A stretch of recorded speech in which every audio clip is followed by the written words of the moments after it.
Alright YouTube, what's up? It's Josers. Haven't made a video in a good while, but I just scored an 07 LBZ Duramax, low mileage, bone stock. Figured this would be a good time to start making more content, and I've had a couple other trucks, just haven't made any videos. But I'll start with the EFI Live is what I'm planning on doing first. I went ahead and ordered from Hawk Performance Diesel. Great customer service, so I highly recommend these guys. I will add the link and in the bio. Comes with instructions here if you're new to doing tunes. I've done a couple in the past, but this is for anybody that's just their first time tuning, and it's pretty straightforward. This kit comes with the OBD 2-port plug for the computer if you ever want to update tunes, the on-the-fly switch, which I will be showing you how to install, and then your auto call, which is actually the actual tune. And I believe you could read engine codes and check other data on this as well. But it's pretty reasonable price from what's out there. I found these guys very affordable and awesome customer service, so check these guys out. I will do a review on the tune once I get it all flashed over, but I'm letting the truck cool down for now. Before I go ahead and get into the ECM, you're gonna have to unplug this top plug here. So I've seen a couple other videos here on YouTube that they'll go from the under fender, so I'll take the liner out and see if that's going to be easier, or if I could come from top, which I've done in the past just from up here, but it was kind of tough to get my hands and separate wires. So maybe a better luck here underneath the fender well. But this is the truck. Pretty straight for its year. As you can see, it's not deleted or anything. All I did was the resonator plug, and then I plan on doing the reroute kit and little things here and there, maybe cold air intake, just basic stuff to make it run better. But this is it.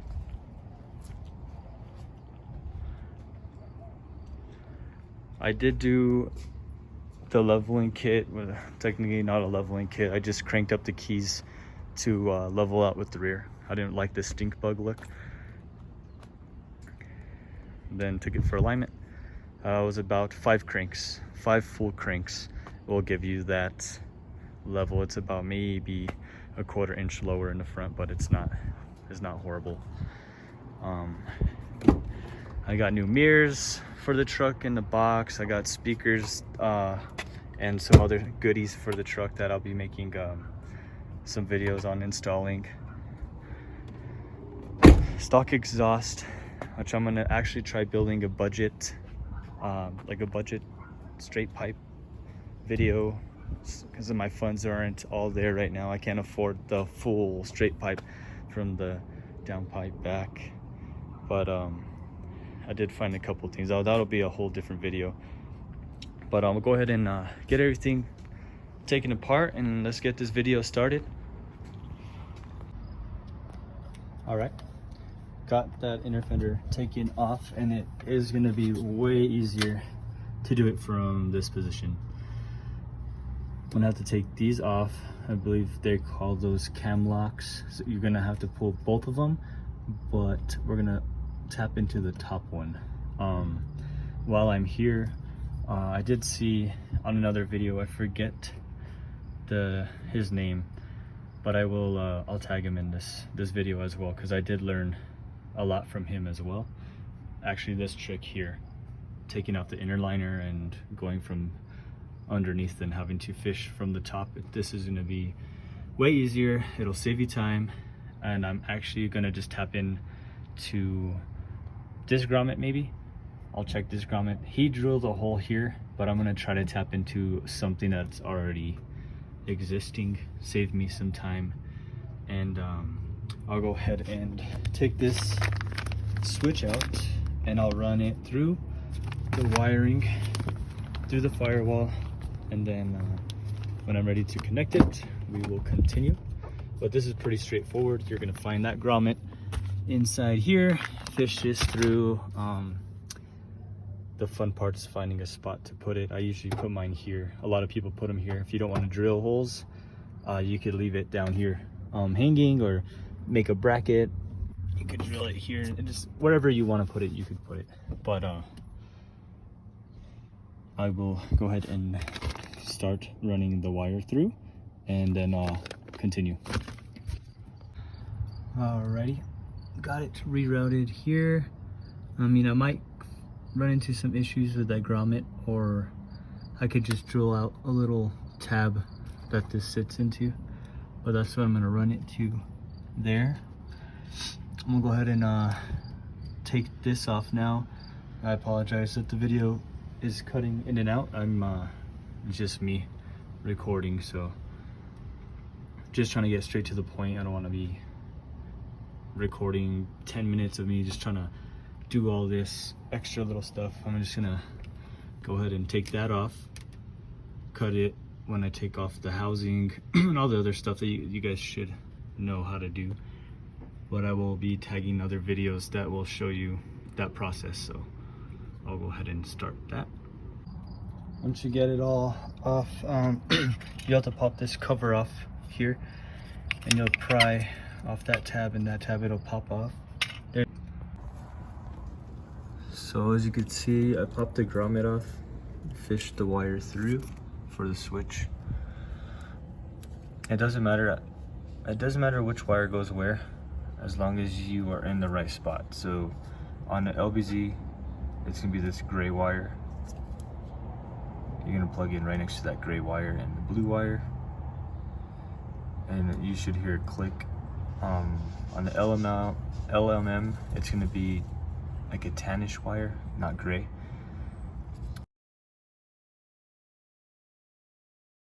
And then you're gonna go, there's 4 rows, but you want to go in the 3rd row to the top, in between here. It's gonna be kind of hard to see, but there's a gray and blue wire. You want to plug in next to that. Also on the right hand side of that, it's gonna be yellow with a black stripe. Go ahead and plug it into that slot, and you'll hear a click. I have problems with the wire being too flimsy, so I used a needle to get on the wire a little more stiffer and push it until I heard that click. And it should be all good. You want to make sure you take this fastener off first before you try to put the wire in. Just be careful, because once you take that out, all these wires are loose. So you just want to be very careful and push and lock. Push the lock pin back on, and then you should be good. But yeah, it should be all good now. Button it all together, and then we'll see if we could switch in between tunes. To make sure your switch is properly working, you have to plug in your scanner.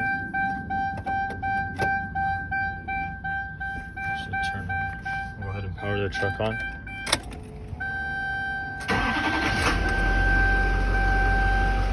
I'm gonna go ahead and go to scan tool, data logging, display data.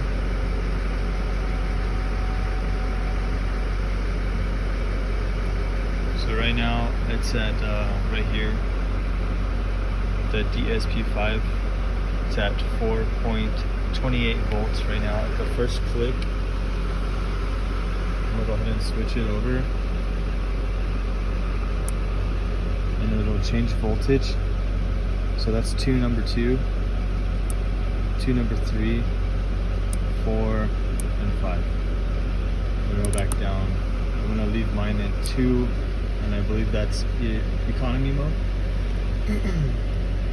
I had to email Hawk Performance just to double check, because this here shows soft toe race, but it is the DSP5. It's stock economy toe performance and race, I believe.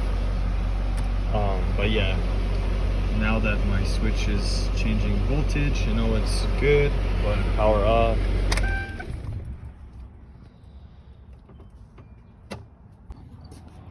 Alright, got it all plugged up. Should look something like that. Wire in, everything's all clean. Make sure you take all that dirt out. It's gonna be hard to put that plug back on, so make sure you clean everything up. And then I went ahead, turned my key, make sure it was all good, everything was plugged up, batteries are connected. Gonna throw all this together. Next portion, I will be inside the truck and we will go ahead and get it tuned. I have not mounted this yet because I can't decide where I want it, but we'll go ahead and tune the truck and go from there. All right, I'm gonna try not to pass out because it's freaking hot today, but I just opened my windows. Doors are closed. I'll go ahead and follow the instructions. This is gonna say key on position, tune tool, tuning, oops, program full,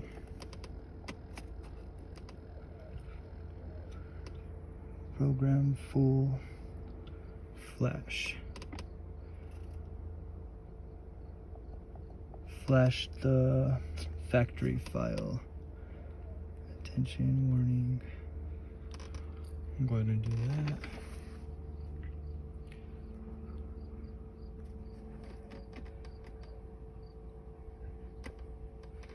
So still doing this thing.